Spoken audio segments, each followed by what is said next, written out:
change yours. This is the House we represent. Your general election on the BBC. The power is yours.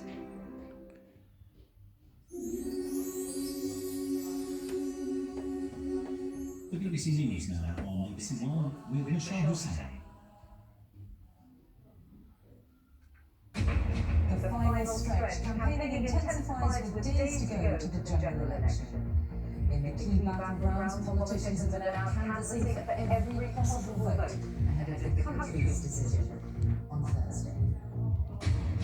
In India, at least 40 people are killed in a fire at a factory making school bags in Delhi. A man's arrested after video emerges of alleged racial abuse of Manchester United players during yesterday's derby. And an emotional victory for Anthony Joshua as he becomes a two-time world heavyweight champion.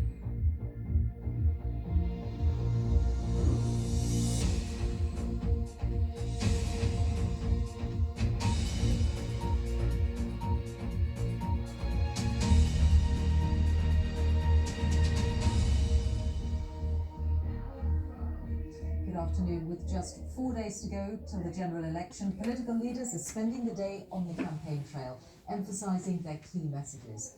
Boris Johnson called Thursday's vote a historic chance to move forward, while Jeremy Corbyn said his party is offering an ambitious plan to transform the country. Our political correspondent, Jonathan Blake, reports. A warm welcome in Wales today for Jeremy Corbyn, shoring up support in seats he needs to win. His message that Labour would transform the economy through investment in public services at levels not seen for decades. You can't cut your way to prosperity, you invest your way to prosperity, and there's no more important investment than investing in young people, children, and the next generation. And that is what...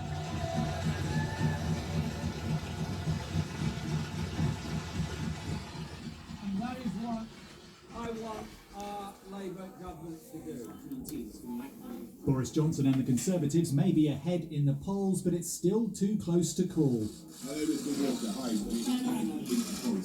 Hitting the phones today, he talked up his plan for a new immigration system and the message he's hammered home since the start. We are a party that is going to get Brexit done by when? By January the 31st, and we've got a deal that's ready to go. It's an absolutely fantastic deal, isn't it? It's all ready to go. How many members of the Conservative Party standing in this election support our deal? Every single one. Both main parties are working to win a majority here at Westminster, meaning they can form a government and put their plans in place. But in this unpredictable election, there's every chance that might not happen. And if neither Labour nor the Conservatives win enough support, then the smaller parties and their policies will come into play. The Scottish National Party leader has made it clear Labour would have her support and suggested today Jeremy Corbyn would be relying on the SNP to get into power. I'll never do anything that puts Boris Johnson into Downing Street. He doesn't need to worry. But Labour, in order to get a Queen's Speech and a budget through, if they're in a minority position, need the support of another party. And if Scotland votes for the SNP in a hung parliament, giving Scotland enormous leverage, then I will exercise that, firstly, in line with Scotland's interest. Smiling in Sheffield today, despite feeling a squeeze in the polls, Jo Swinson says neither Boris Johnson or Jeremy Corbyn is fit to be Prime Minister. So what then, if her party holds the balance of power? We have already, in the last couple of years, been working very constructively across party lines with Labour MPs, with Conservative MPs, with Nationalist MPs, the Green MPs, Independent MPs, where we agree to try to secure a